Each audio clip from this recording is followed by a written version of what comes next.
We know that these episodes can be a lot to digest. So this is a resource my team created to help you practically apply and continue to think about what you learn. Whether you're listening on the Therapy and Theology podcast or watching us on the Proverbs 31 Ministries YouTube channel, we've linked the free listener guide for you in the show notes. Now, in this installment of Therapy and Theology, we're going to start off by talking about this big butt. Mm-hmm. Now, I don't mean physical butt, right? I didn't know where you were going there. Okay, now we're getting real. I'm talking about this big but question, which is, but doesn't God hate divorce? Wow. Yeah. And so I think the reason I want to start here is because we eventually want to work our way to moving on when your marriage doesn't. Because I just don't want to leave us sitting in all of this hard devastation of divorce. And I do want to talk about healing and moving forward and the grief process and then envisioning a new future for yourself. But let's deal with this first. God hates divorce. Yeah, where does this verse come from? Malachi chapter 2, verse 16. And how in the world did we get this translation from this verse? Now, I want to do a little bit of translation history. We'll be brief. If you want a more in-depth kind of discussion, we actually discussed this in a previous podcast season 2, episode 5. But I think it's really important that we understand that the original languages in the Old Testament were written in Hebrew and some Aramaic. In the New Testament, it was Koine Greek.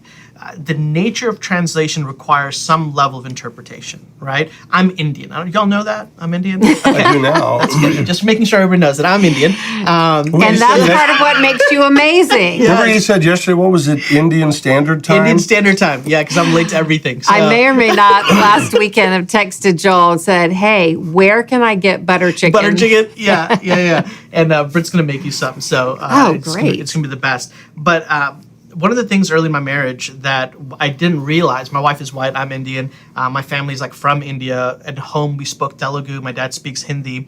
When Britt came into our family, we would have these jokes, and these jokes were in Telugu. And so my role in the family, I learned early on through some painful experiences. I'm actually supposed to translate, by the way. So that was, marriage 101 in an intercultural marriage. But here's the challenge. When you have a Telugu joke in a different language, and you have to translate it and interpret it into another language, English, the joke is no longer funny. And it kind of falls apart. It falls apart, you know? And it's really, really devastating. So I say that to just point out, translation is difficult. We're doing the very best that we can, but we have to be aware of certain biases that are present. And I just want to just say, you can have a really good intent behind it, but we have to be careful that we don't let our fear of what could be come in the way of what the text actually says, right? That's great. So what happens with the King James Version of the Bible, which I know different people have different feelings about it, but when the King James Version was written, there was a group of translators that were worried.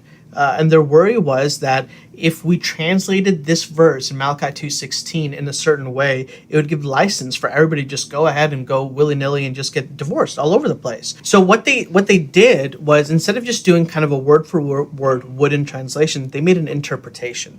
And the interpretation that they wrote, I'm reading from Malachi 2:16 in the New King James Version. It says, "For the Lord God of Israel says that he hates divorce." But here's the challenge. The Hebrew is not clear at all that is what it's saying. In fact, when we take the Hebrew of Malachi 2:16... And it's important to go back to the Hebrew because that's the original language. Right. So we're talking by the time King James comes along. I mean, this the 1800s, sometimes I think King James, it almost is like, well, was that part of the beginning? No. It came so much later. We're talking about after the Septuagint, after the Greek New Testament, after the Latin Vulgate with Jerome. I mean, we're talking past after the Middle Age. Like, it comes much, much later. So we're backing it all the way up. We're backing it back to original manuscript. Right. And this is translation challenge. What you do is you say, okay, if the Hebrew here is challenging, what's the first commentary on the Hebrew text? The first commentary of the Hebrew text is actually the Hebrew Bible written in Greek, and that's called the Septuagint. The Septuagint of Malachi 2:16 actually brings some clarification to what is Malachi getting at. What he's getting at is that God, who's a good father, who made his children in his image and likeness, his hatred isn't necessarily on the divorce. His hatred is actually connected in the Hebrew structure and the Greek structure of the verse towards the one who institutes and executes an unfaithful way of living that shows hatred against his wife, and in so doing that, he breaks the marriage contract. So where is, this is the kind of the interpretation question we have to ask, where is God's anger, his displeasure, his righteous justice aimed towards?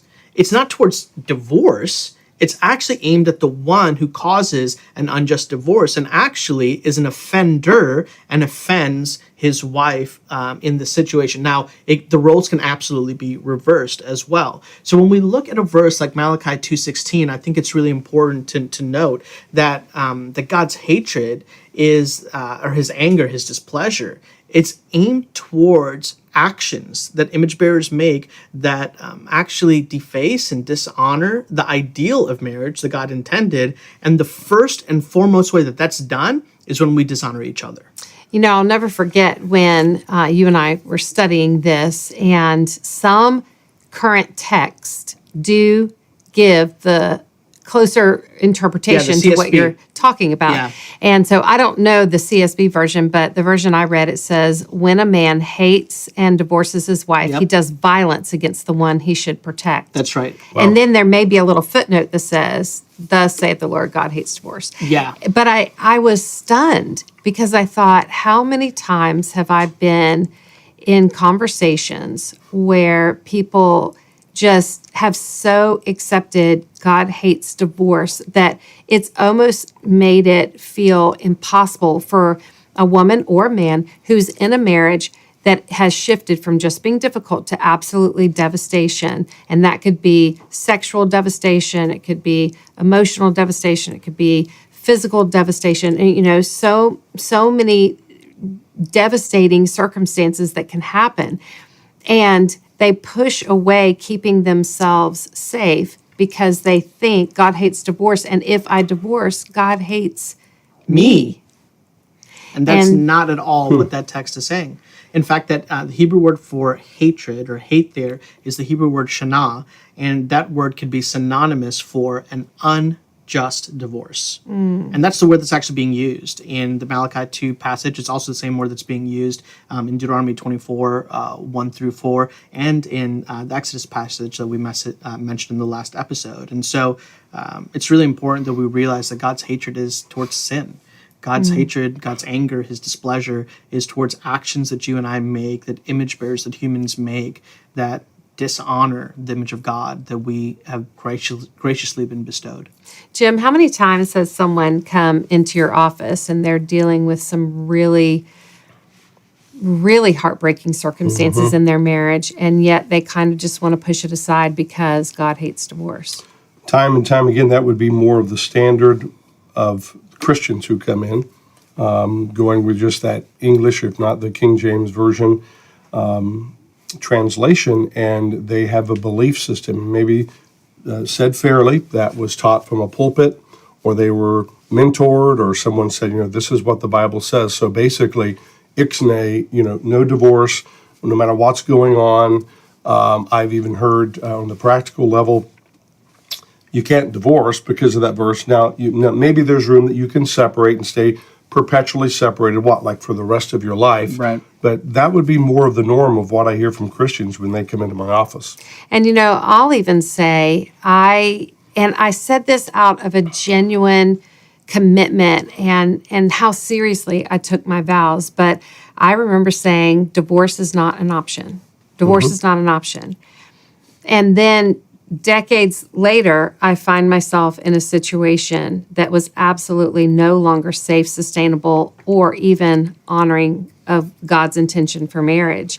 And suddenly, divorce had to be an option for me. And let me speak to that as again, in no way am I being pejorative with this statement. I have seen some who have been, and I understand that, well-known or high-profile pastors, speakers, leaders who have taught that through the years. And I get it. and then their adult child got married, even if it was not a sexual betrayal of the contract or covenant, addictions that were unrepented of, verbal or emotional abuse, so much that our friend Leslie Vernick does so much work around.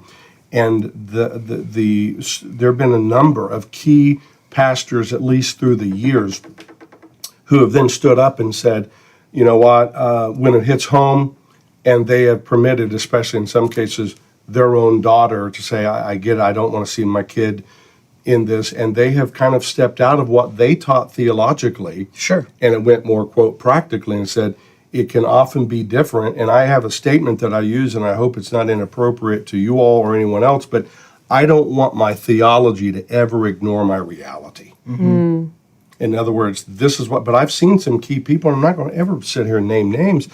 They're very well known, and their child got divorced, and suddenly they said, it's just real. And they may not even say, go back to the Bible, but they're like, my daughter she's been held captive there, and I give her my blessing to divorce. And Jim, there's a lot of honorable reasons to say that, to say, divorce is not an option. And I get the honorable side of it.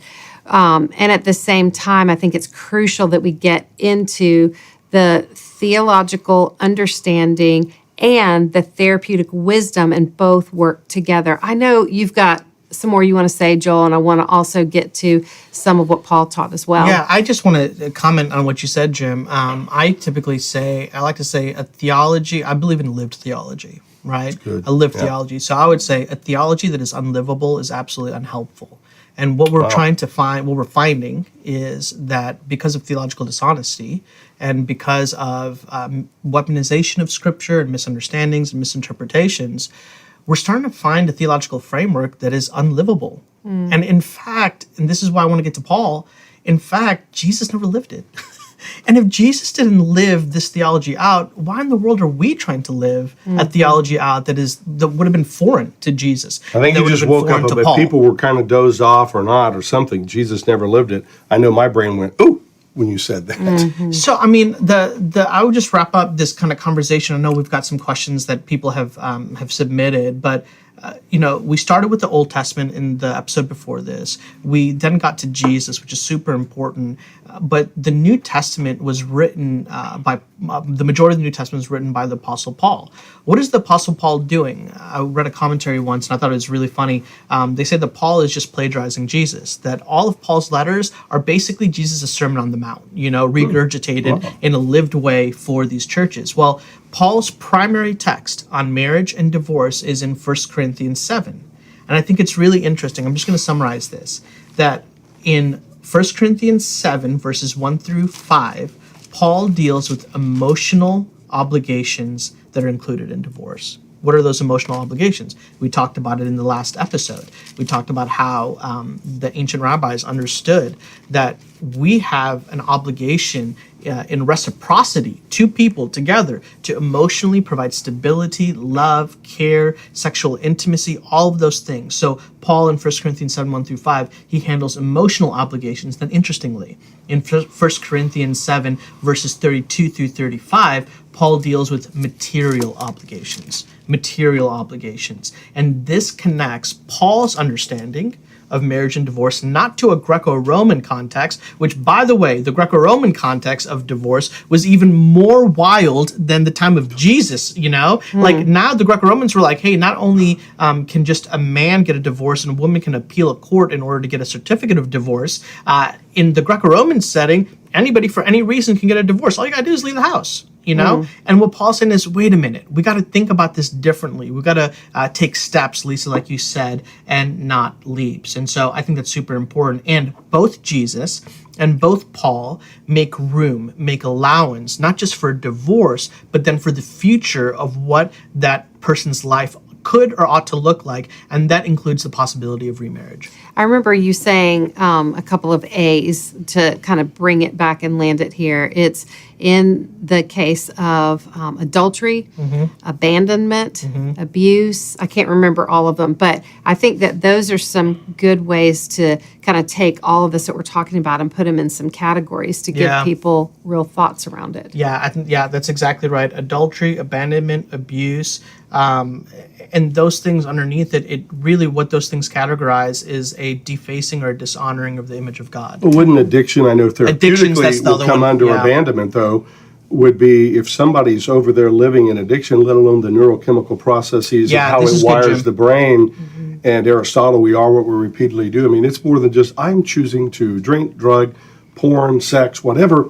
There's a sense that they will, at least anecdotally and experientially, they will abandon the marriage because they won't be present. So this is super important. I'm glad, and I want you to talk more about this, because one of the questions I'll often get is, what about addictions? Because it seems like Paul is pretty clear in 1 Corinthians 7 that abandonment is absolutely a viable option. And what you just said is so important. What do addictions do? They compromise our minds. They compromise our allegiance. It takes us from being outward focused in a healthy way to being primarily inward focused, so that everybody else are pawns on a chessboard for my life, and I'm willing to sacrifice who I need to get to, the end of whatever the win is for me. So an addiction is actually fleshed out conduit towards a type of abandonment. That abandonment is typically emotional, or it can be physical, it can be sexual, you see? And so these are how these categories actually are interrelated and flow together. And then I go back to what Jesus says. Jesus is like, listen, divorce is allowed. Let's leave room for the possibility of true, authentic repentance. But in the presence of a stubborn heart, and I think when we hear stubborn heart, we need to go back to the story of Pharaoh. Pharaoh and the 10 plagues is a story of a stubborn heart. Each of those plagues is actually a gracious act of a good God to lead Pharaoh to repentance. And it sounds like addiction. I'm just reading through the Old Testament in my read through the Bible, and I'm sitting there as I went through that in Exodus. I'm watching, you have the passage of God hardening Pharaoh's heart. I'm not getting aside to that. I'm just saying there was a sense of like, if you didn't know the story and hadn't watched Charlton Heston, The 10 Commandments, I'd sit there and go, all right, I'll let my people go, and he would. And they're taking off and all that, and like, okay, he's repented. I think it's a classic model of addictions. And next thing you know, nope, go get him. So it's like, but at first, they're changing. He's softened his heart. This is Pharaoh with all of his power, and then it takes moments, and he's right back saying, no, I'm not going to let you do it. That's a classic picture of addictions. Yeah, and even, we won't get too deep into that, but I do a thing called Theology Talk Tuesday, and somebody asked once, like, what is going on with Pharaoh? Because you mentioned, wait a minute, is Pharaoh hardening his own heart, or is God hardening Pharaoh's heart? The way that the Hebrew is constructed, the first instances of it is that Pharaoh is hardening his own heart. And then the latter half is actually what God is doing, is he's hastening, or he's allowing, or he's just reaffirming what Pharaoh has already committed his own heart to do. It's almost like turning himself over. Like That's turning exactly him over to what himself, it is. That's what Paul talks about. in a Is, sin. we're going to turn the person over into their own sin, so that their flesh might be destroyed, but maybe their soul is going to be saved in the outlook. So let's go to another big but question. Okay, so I feel like I should sing, God likes big butts and I cannot lie. But I won't do that. We're not going to do The intro that. trailer. Okay, so the next but question is, but how do I heal? And then right behind that, but can I even move forward? And I think it's like, can I heal? What is this going to do to my kids? And is remarriage even permitted in the Bible? That's a big one. Like, is dating and remarriage even permitted? And By the way, in my office, because you usually would throw and say, what do you see? So I'm just going to throw this in as a freebie. In my office, do you know that I see if there is a tight second place, like my friend over here knows that Kareem Abdul-Jabbar is now number 2 behind LeBron. That's right. This sports thing. All-time scoring But record. if there is a tight number 2, it is, and some days I think it's actually number 1 on a practical level is, okay, yeah, divorce, dismorced, whatever, but can I go on? And the myriads of teachings that have been out there and say, okay, but even if you divorce unfaithfulness, you are trapped, you cannot remarry. Right. Sometimes that's actually the number 1 question that I see in my office when divorce is being considered. Can I even have a future? Which I think that's an important, that's an honest question, because for me, what that question frames is, if I have a scale and I've got to put these two things on the scale, is the possibility of a life alone by myself acceptable versus the harm and chaos and the dysfunction of the relationship that I'm in. And so it's almost like, wait, is there even a way out? And if the way out means total loneliness and isolation, is that even worth it? And for a long time, I think we've had answers that are, again, misunderstandings and misinterpretations from the Bible. But I'm really curious on the healing one, because I think the healing one actually needs to be the first question that needs to be answered. And then we can talk about, this is my Joel pastoral hat. Yeah, I We gotta agree heal with first you. before we get to the possibility of remarriage. 100%. Because if your healing is contingent on the possibility of remarriage, Joel, with my pastoral hat, it's gonna be like, that's a problem too. So I can just speak from experience and really through Jim's wise counseling. I knew I did not want to be a divorced woman, and I knew that because the issues that I had faced in the last part of my marriage lasted so long, there was a lot of healing that needed to happen. And I believe that because I was with Jim at the beginning of discovery and through the devastation and through, in my situation, an attempt to reconcile and renew our vows and then devastation again, I had been doing counseling all along. And still, when it finally ended and I knew I was done, and that was a hard place for me to get to, I remember sitting in Jim's office and telling him, Jim, I literally, in this moment, you said every woman has a breaking point. And I remember it took me forever to get there. Sure. But when I finally got there, I remember this breaking inside of me. It was almost like a physical feeling. And so I went and had a session with you. And I remember saying, Jim, does that breaking now mean that I'm broken forever? And I remember you saying something like, Lysa, I don't think that was the moment that you broke. I think that was the moment you healed. And it was such a profound moment for me. Now, was there a tremendous amount of grief? Absolutely. Of course. And at that point, it wasn't so much that I was grieving the loss of this person, because I think I had grieved that all along. It's like cancer. A lot of people have said as a loved one was dying of cancer. That's different. Someone getting hit in a car wreck and they die. And it's there. But it's like I've been grieving all along. And sometimes the death, even the death of a marriage, can be a relief. Yeah. And I wouldn't say it was necessarily a relief, but I think the greater source of my grief, certainly I grieved losing this person because I built a life with this person, you know, but the grief was over, I didn't want to be a divorced woman. And the other part of the grief, what is this going to do to my family? And the other part of my grief is now I'm 50, and now what does the rest of my life look like? Right. You know, I loved being a wife. I loved the sense of security and safety and stability of a good marriage. And so what does this mean? So my grief was pretty massive, but it was around moving forward and am I going to carry this terrible feeling in my heart forever and ever? And I remember you giving, again, a lot of wise advice, but you told me one time, grief is like a river. You have to get in it. And you have to get in the boat and let it take you where it needs to go. And that's going to take time. And I remember asking how much time. That's the number one question. About how long? Okay, so. Remember through the Old Testament, how long, O Lord, was perpetually being asked. All right, nothing new here. How long? As long as it takes. And, you know, Elizabeth Kubler-Ross, and many of our viewers and listeners will know that name, who studied grief and the stages of grief. We now know more, and with a hat tip to her and her incredible research and observation, but the idea that grief is often cyclical, and you come back around, and then, you know, the grieving in the loss of the nuclear family, meaning mom, dad, there's a divorce, even if kids are an adult, they will never be like that again. Feeling the grief because you're an incredible mom, I know that for a fact. And what if my kids are grieving and they're having a hard time? And if they are not ready to move on, or just as you've said so well, grieving that you were in that for all those years and saying, so it's come to this. How long does it take? If you get in the boat, I use the canoe in the river and go with it, it might cycle around. But the final part of that is true acceptance and true grief, and mental health and spiritual health and relational health is a commitment to reality at all cost. And to say, yeah, it's there, but I grieve not as those amen, who have no hope. That's right. That's right. Well, and part of the grieving process too was I remember thinking I stayed in a situation that I probably shouldn't have stayed in for quite as long as I did. And I think there were very noble reasons I stayed, but there were also some unhealthy reasons I stayed. And I needed to work on me.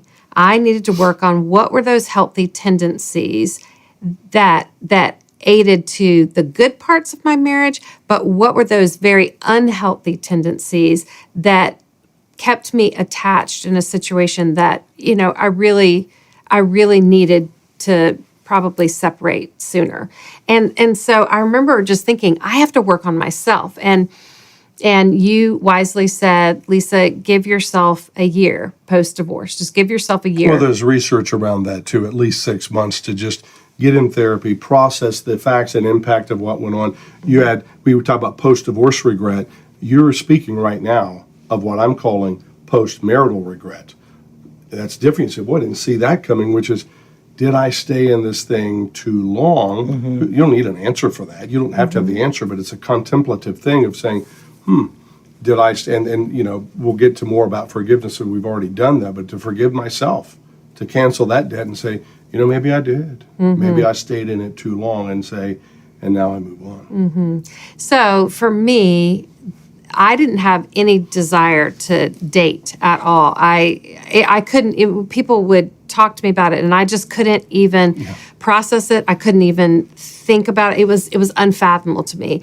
And again, this is my experience. This isn't going to be everyone's experience. So I did give it a year, and I realized, nope, I need more time. So I gave it 6 more months, and then we had a therapy session with my kids. And, I was trying to figure out, could I be ready? Could I be healed enough? And then my kids stepped in, and they weren't ready. And it's not that my kids dictate what I do, but because family is so important to me. I asked myself the question, could I give 6 more months? Absolutely. And so I wound up giving 2 years before I would even consider, the thought of moving on. And moving on for me was so much bigger than just, am I ready to go on a date? Moving on meant, have I done the work to where I no longer need another person to help me get through this, but rather I'm freed up to have the ability to want someone if another person came along. And after 2 years, I finally reached that place where I felt like I've done this with God. I've done the work emotionally. I've done the work theologically. And now I feel free. It's not that I need someone else, but I feel free to want the right person if they came along. And I reckon to vet the right person one day if they came along, to trust, but I already know I'm cheating. I know the answer, right? But for you to say, okay, I want to be able to trust but verify. I want to be able to, when someone shows you who they are, so many things we've talked about, and here's your chance, St. Paul, Philippians 4, to go put into practice. Yes. And that practice is very important. And I remember, I have to be careful how I say this, because if I get it wrong, it'll sound really awful. But I remember Jim saying one time, Lisa, back then in your 20s, your picker was broken. See why I have to be very careful how I say that, right? Right. I use it all the time. But he also said, when you know better, you do better. And I think now I'm able to so much more quickly see red flags, or to acknowledge this person's wonderful, but this is not what I want. And for the first time, I think in my adult life, I was able to take a step back and remember I have needs, not demands, but I have needs That's that right. must be considered. And I can decide what I want and not settle and not choose another person because it's convenient, because I'm lonely, but choose another person because it's right. So that leads right over to our other theological question. What does the Bible say about remarriage? Because if you're going to date, you're not dating just to date, or at least that's not my intent. Would it be inappropriate if I do a drum roll here? Because I cannot wait to hear what do you have to say here? Sure. This is a big one. This is a big one. And, I think it's important, Lisa, that I do say that I remember when I first started really researching and studying this, that there are different positions on this. That good people, good people theologians that disagree love on. Jesus, that we would sit around a table and have coffee and agree on 80% of so much. And then 20% say, you made an interesting argument. This is how I'd say it. You made an interesting argument. I'm unconvinced at the end of it. And so I just want to highlight that you may be in a situation where you hear somebody that's a trusted pastor or ministry friend that has a different view on it, and that's okay. What I would suggest, though, is that we know the biblical text enough so that we can get back to the primary source, consider what does the Bible say, what does Jesus say, what does the Apostle Paul say, and allow that to be a framework of consideration for us. So I'm going to give us where I have landed personally based off of my study of Scripture and the Jewish kind of Old Testament context. And there are different opinions, like I said. And I think it's important for us to, again, say what we often say here on Therapy and Theology. We're not going to tell you what to think, but we're going to give you a lot to think about. I love that. And we just want to educate from a biblical standpoint and from a therapeutic standpoint, educate you so that you can have really good information to process all of this through. So go ahead. I think in today's modern scholarship, pretty much everybody is going to say, yes, divorce is possible. Yes, divorce at times may even be necessary, depending on the situation and circumstance. Now, the question of remarriage becomes a hotly discussed aspect of it. Where I've landed is that it seems really clear, because I want to look at the Scriptures as one cohesive story, as one cohesive telling and unveiling of God's ideal, right? And in light of that, when you look at a passage that we've studied a lot, Deuteronomy 24, 1 through 4, it speaks of a marriage contract, but then it talks about a divorce certificate. This is a very specific certificate that was true for the ancient Israelites. And I was actually doing some research. I've got his book with me, Dr. David Instone Brewer, who is a legendary Old Testament scholar that's done a lot of work in this area. So I'm building on his research. I'm sourcing and citing it. He makes this observation. This is wild. That in the ancient Near Eastern world, there was never such a thing as a certificate of divorce for any other nation in that area. This was unique and novel for the Israelites. Why? This is the big question. Why? Because God saw it so important that in a patriarchal society that women had safety. They had security and they would have stability in their lives. In the worst case scenario where there was a death of a marriage, right? So what was that certificate of divorce? That certificate of divorce was basically what the husband would write and give to the woman so that in having that, she would get her dowry back. She would have some financial stability. In fact, there's some rabbis that talk about in the Mishnah, we talked about this before, that some husbands would want to have, I think the phrase is have their cake and eat it at the same time. Have their cake and eat it too. Yeah, there we go. Joel always, this is a thing with Joel. This is a thing. It really is. Mixed metaphors. Or partial metaphors. Partial metaphors, and I think, so actually, I know, based off of the Mishnah, that there were men that wanted to have their wife to still be there and live reckless and wild, It sounds like today. Right? Gracious. And so what the rabbis did to protect the woman was they actually instituted financial penalties upon the man, because the woman would be stuck. If the husband did not write out the certificate of divorce in a very specific way, then it would put her in a place of total victimization, really. It was bad. So the rabbis put into a place a financial system in order to penalize them. The longer they waited, the more they would have to give back as interest, basically on top of the dowry. This is wild. It is. I have the citation as well. There is a couple instances. I don't even know if I should be saying this on the podcast, but because it's footnoted, I can say it. There are some instances where these dudes were so wild and they were so stubborn that the rabbis were like, we don't know what else we're going to do. So you know what they decided to do? They whipped the men. Well, Nehemiah did that. He took out and started beating people. So the Mishnah and we're says, not endorsing. And we're not endorsing that, but I'm just saying that this is how serious the ancient context was, so that it would put the person in a position to finally honor his wife because he has dishonored her for so long, that he would give the certificate of divorce. Now, The same idea of the certificate of divorce, why was it so important for them? Because the certificate of divorce gave the woman the allowance, the opportunity to get married again. This is massive.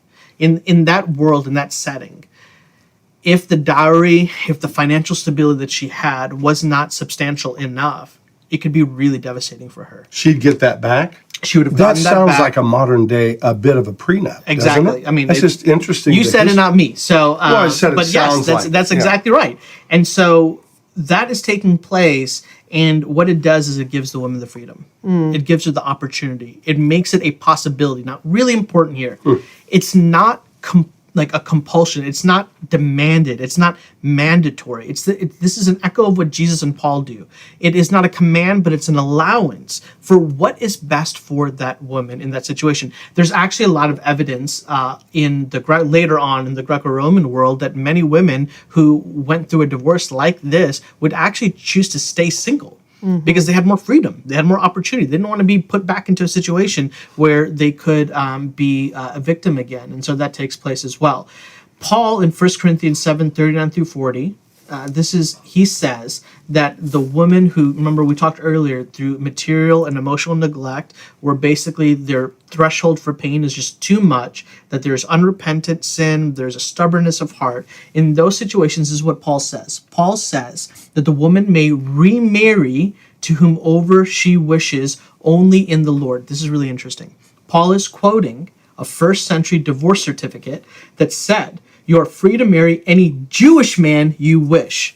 What does Paul do? Instead of saying Jewish man, he inserts a condition. And that condition for the Christian is in the Lord. And in a sense, you can get married, but it needs to be a person who loves Jesus, who is a fellow Believer. Yeah. And I would say, and not just checking the Christian box, but truly Substance. processing their life and living their life through a truth-based belief in Jesus, and that they know the truth and live the truth. Yeah. And they process their life and any decisions being made through biblical wisdom. So what happens here is, and Lisa, we've talked about this before, and Jim, a lot of times when it comes to the scriptures, we want policy, not principles. I want A plus B to always equal C. I wish the Bible was like a concordance that I could That's just a open up recipe to theology. Yeah, isn't it? yeah. It's not like the biblical authors and God himself like refuse to do that for us. What they want is to give us principles to help it flesh out in the specific context that we're in. So I think for this conversation, particularly where I would want to end it with and just reinforce it, is that based off of how I've seen the text, how I think there's strong scriptural evidence, it's present in the Old Testament, the rabbis understood this way, Jesus understood this way, and Paul understood it this way, which is like the weight of evidence for me, is that remarriage is absolutely and I'm going to use a specific word here, is absolutely a possibility. Now that possibility, in my opinion, and Jim, I know you've got a lot on this, and Lisa, what is wise? What is healthy? What is appropriate? How has God individually wired you? What is the testimony of witnesses of the people that do life with you? That's so good. You know, we live increasingly in an individualistic society that's thinking about me, myself, and I.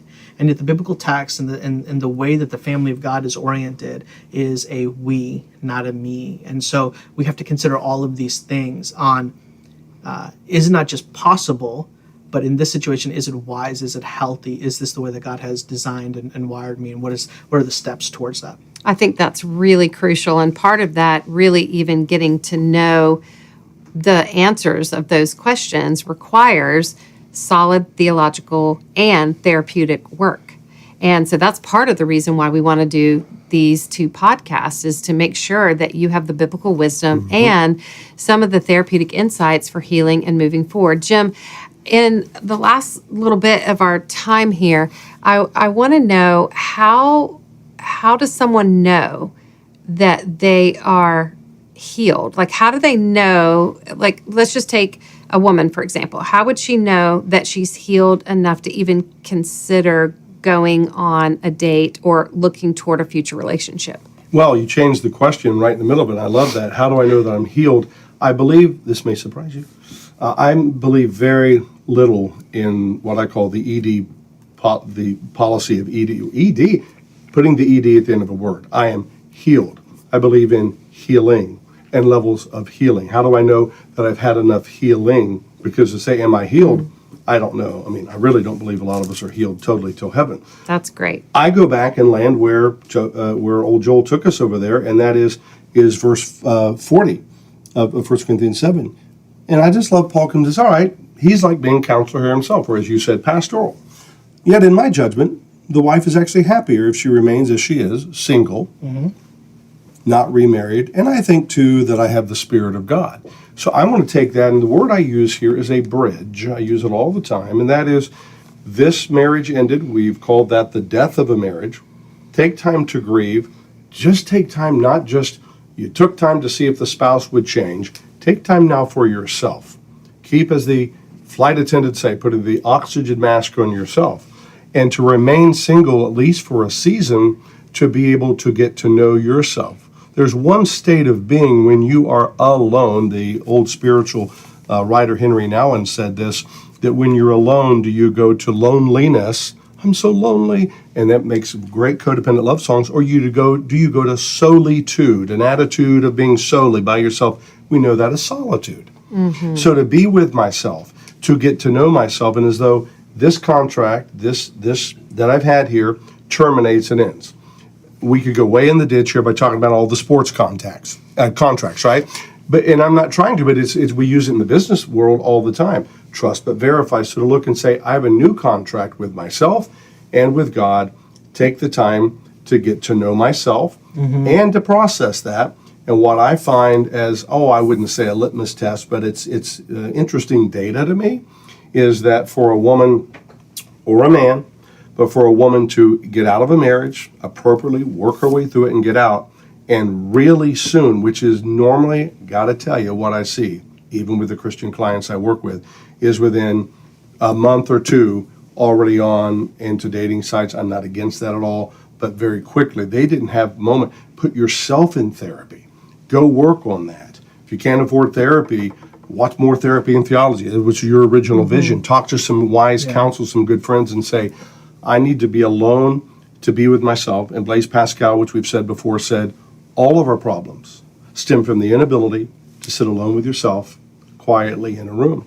So getting to know yourself, do some journaling and have your own patience. And then back to our picker word is to get my picker healthier and healthier. Then when you are doing that backstage work and you come out on the front stage, trust but verify.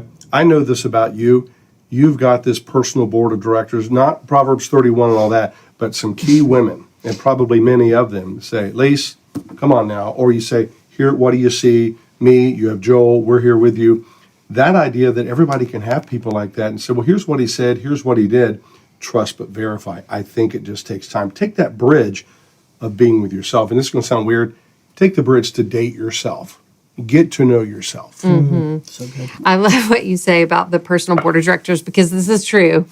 And I probably have more people on my personal board of directors than most people would. Certainly these two are on it, but I do have some really amazing girlfriends, and we do everyday life together. We're processing life in the morning, we're processing life after work. We get together and we play games and cards, and we just do life together. And so when I started going on dates, and it feels weird to say that, but when I started going on dates, if I went on a couple of dates with a person and I thought maybe, I'll keep going on dates with this person, I would say we need to have a conversation with my friends so that my friends could ask this person any question they wanted. And then if I kept going on dates, then I would say, hey, we need to get together with my friends because my friends know me. Maybe even in some ways, maybe a little bit better even than I know me at That's times. fair. And Were you doing this literally? yes, Like if you say, hey, dude, really, it's time now to meet the board.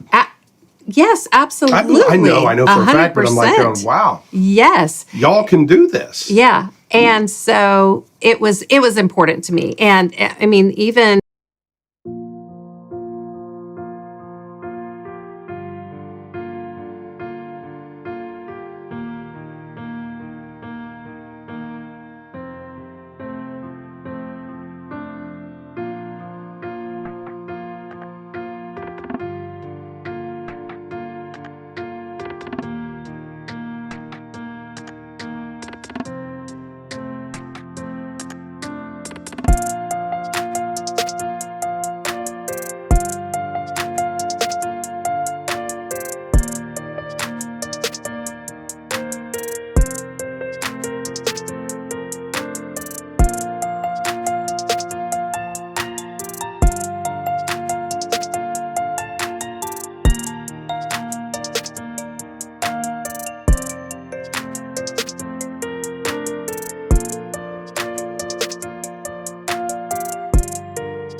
flying my friends out of town to meet this person, and or then flying them out of town to meet someone else, when that relationship Which is didn't what work out. every company in America and the world will do to come in. You meet with the board, you meet with the CEOs, you think about this HR thing, and we need our own.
Individual HR thing here and a board and an HR director, maybe it's somebody outside of us. We do this by the hour in America. Churches do this. You're not just going to pop in and be the new pastor. The search committee, it's Right. done everywhere else, and then we get in a relationship like this.